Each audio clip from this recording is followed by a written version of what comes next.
안녕하세요. 비탐성 빛의 교회와 함께하는 성경 공부에 오신 우리 빛의 성도님들, 오늘도 진심으로 환영합니다. 굉장히 날씨가 많이 추워졌는데요. 다들 감기 조심하시고요. 오늘도 뜨거운 말씀 밥상 앞으로 나오신 우리 성도님들 정말 너무너무 반갑고 환영하는 마음입니다. 제가 기도하고 오늘 말씀 함께 공부하도록 하겠습니다. 하나님 감사합니다. 오늘 이 아침에도 혹은 저녁 시간에도 혹은 런치타임에도 하나님의 말씀을 읽고 싶고 하나님의 목소리를 듣고 싶어서 이 말씀 앞으로 나온 우리 빛의 성도들, 하나님께서 그 마음 가운데, 영혼 가운데, 삶 가운데 필요한 하나님의 말씀을 먹여주셔서 오늘도 새 힘을 얻을 수 있도록 도와주시고, 따뜻한 국밥 한 그릇 먹었을 때 우리의 온 몸이 따뜻해지는 것처럼 이 맛있는 말씀밥 잘 받아 먹고 우리의 영혼과 우리의 인생에 새로운 힘과 위로를 얻어 다시 한번 주님의 손을 굳게 붙잡고 주와 함께 동행하는 삶을 살아나갈 수 있는 우리 빛의 성도들 다 될 수 있도록 하나님 역사하여 주시옵소서. 예수님의 이름으로 기도드렸습니다. 아멘.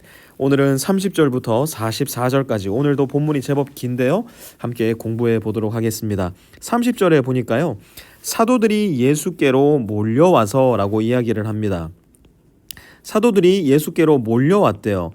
이것은 무슨 이야기일까? 여러분 이번 주 화요일 본문 생각나시나요? 이번 주 화요일 본문에 예수님께서 무슨 일을 하셨냐면 제자들을 부르시고 제자들을 파송하셨어요.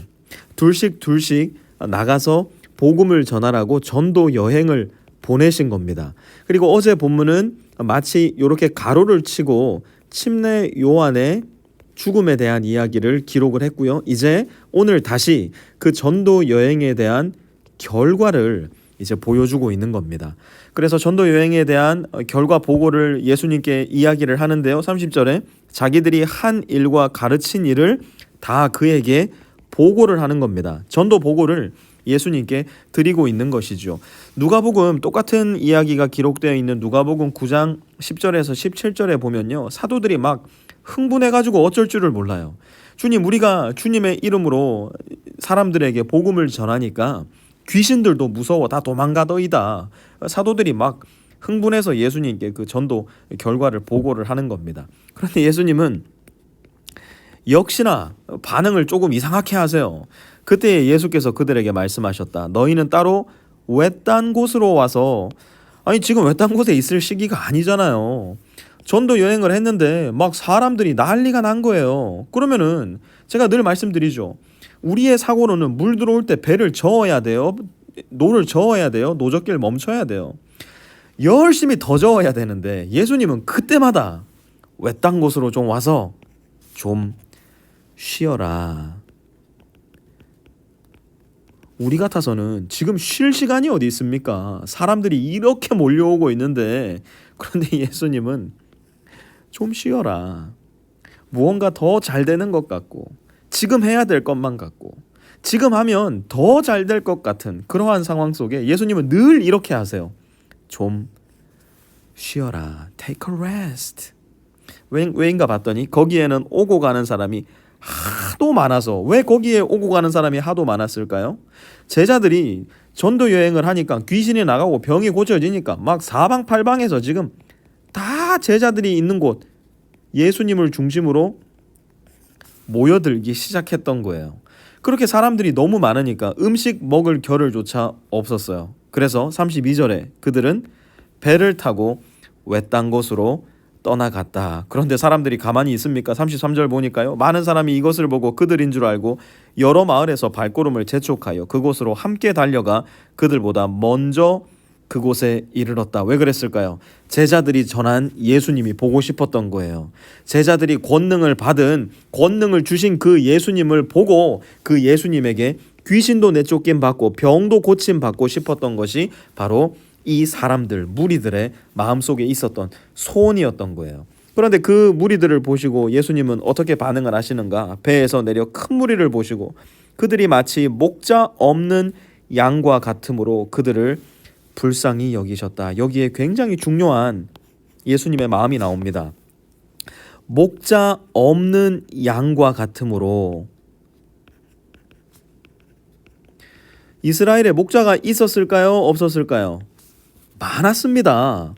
대제사장, 제사장, 율법학자들, 더 나아가 사두개파 사람들, 더 나아가 에세네파 사람들까지, 소위 말해 자기가 하나님의 말씀을 알고 믿고 가르치는 종교 지도자라고 일컬음을 받는 사람들이 이스라엘 땅에는 수두룩백백이었어요.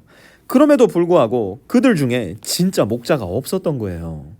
이 백성을 진실로 사랑하고 아끼고 하나님의 마음으로 그들에게 하나님의 말씀을 가르치고 그들의 인생을 함께 살아줄 목자가 없었던 그러한 상황이 바로 예수 그리스도께서 이 땅에 인간의 몸을 입고 계셨던 그 시기에 이스라엘의 모습이었어요. 그러니 예수님의 마음속에 어떤 마음이 있을까요? 그들을 불쌍히 여기셨다. 그래서 그들에게 여러 가지로 가르치기 시작하셨다. 여기까지는 분위기가 그래도 괜찮은 것 같아요. 그런데 문제가 35절에 이제 드러나기 시작합니다. 날이 저물었으므로 제자들이 예수께 다가와서 말하였다. 여기는 빈 들이고 날도 저물었습니다. 빈 들인 데다가 날도 저물었어요. 그러면 이제 두 가지 문제가 드러납니다. 뭡니까? 일단 추워요. 추위에 문제가 있고요. 또 먹을 게 없어요.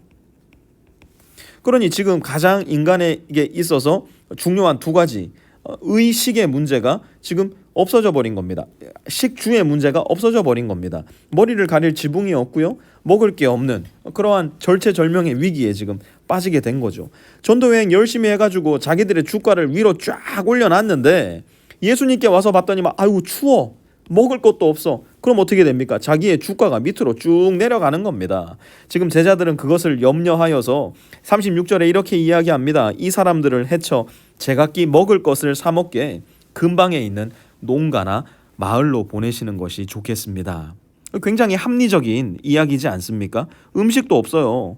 잘 곳도 없어요. 그러니 농가로 보내어가지고 어디 주막이라도 들어가서 먹을 것을 먹게 하고 잘 곳을 구하게 하는 것, 대단히 합리적인 판단인 것이죠. 그런데 예수님은 무엇이라고 이야기하십니까? 너희가 그들에게 먹을 것을 주어라. 이거 굉장히 재밌는 이야기인 겁니다. 지금 내 주머니에 $1밖에 없어요. 그런데 내 앞에는 뭐 어마어마한 사람이 몰려 있는 겁니다. 한번 5,000명이 몰려 있다고 생각을 해봅시다. 5,000명이 있는데 내 주머니에 $1밖에 없고요. 그걸 예수님도 알아요. 그런데 예수님 나한테 뭐라 그래요?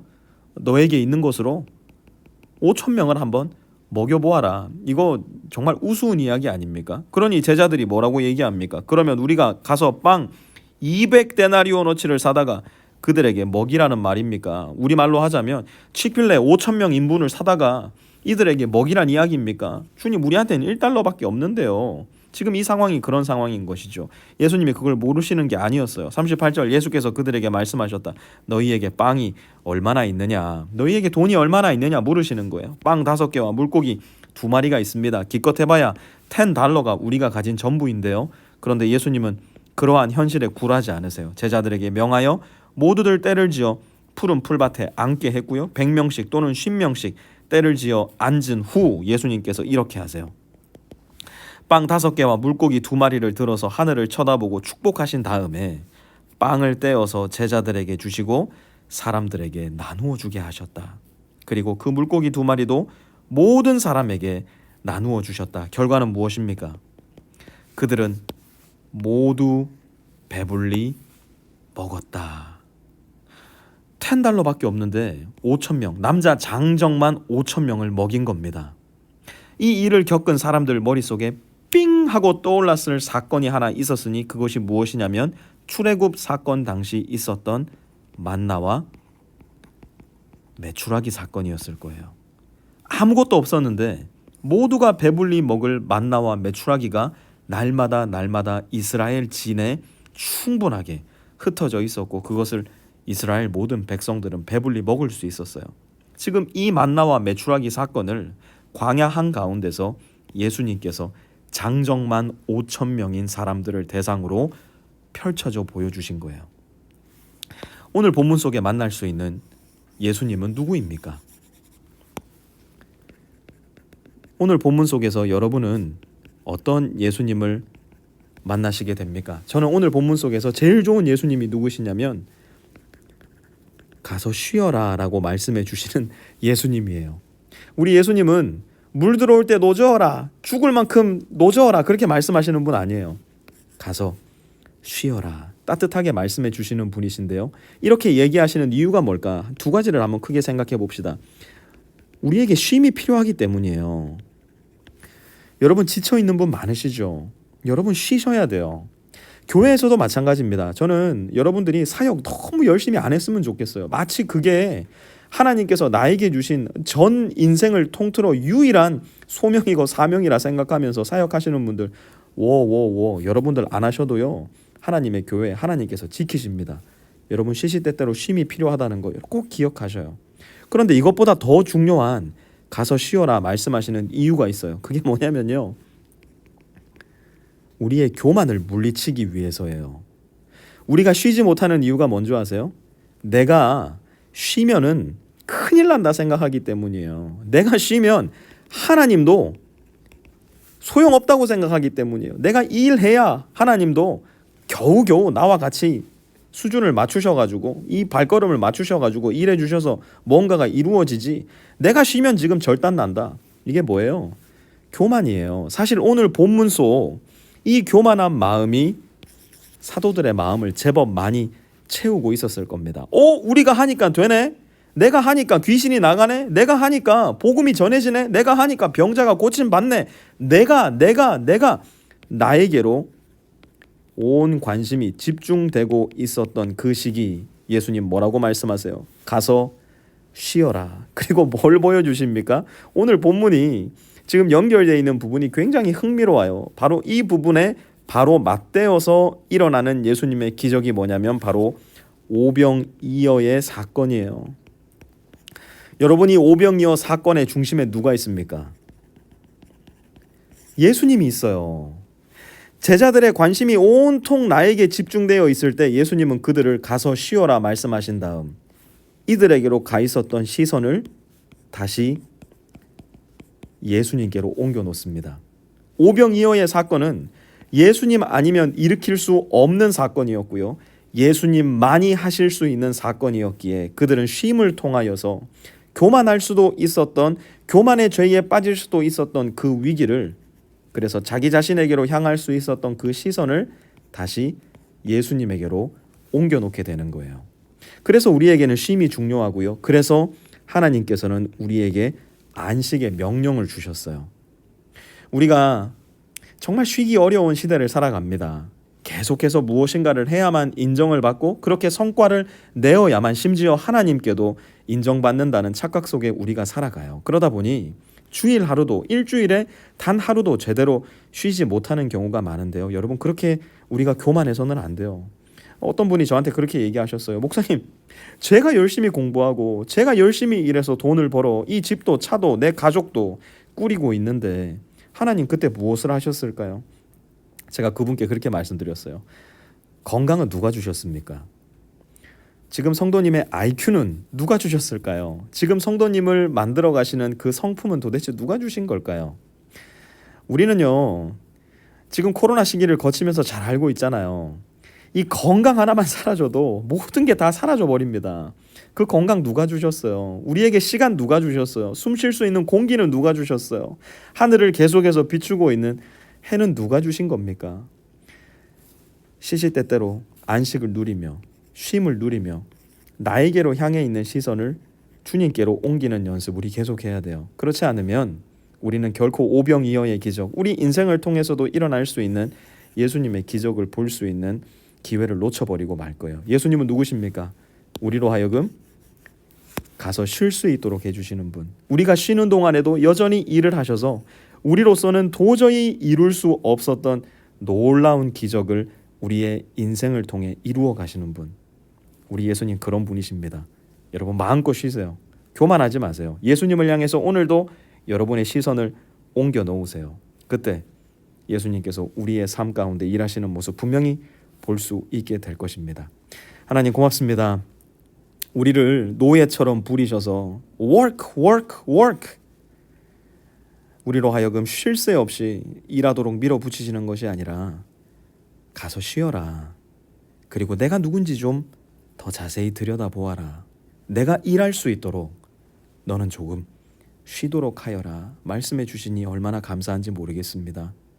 우리 인생의 교만을 내려놓고 나만을 들여다보고 나의 자아에 도취되어 있는 신앙에서 벗어나 다시 예수님을 향해 시선을 돌려 예수님께서만 하실 수 있는 일들이 우리의 쉼을 통해서 주님을 바라보는 그 인생의 여정을 통해서 우리의 삶 가운데 더욱더 풍성하게 펼쳐질 수 있도록 하나님 오늘도 우리의 삶 가운데 일하여 주시옵소서.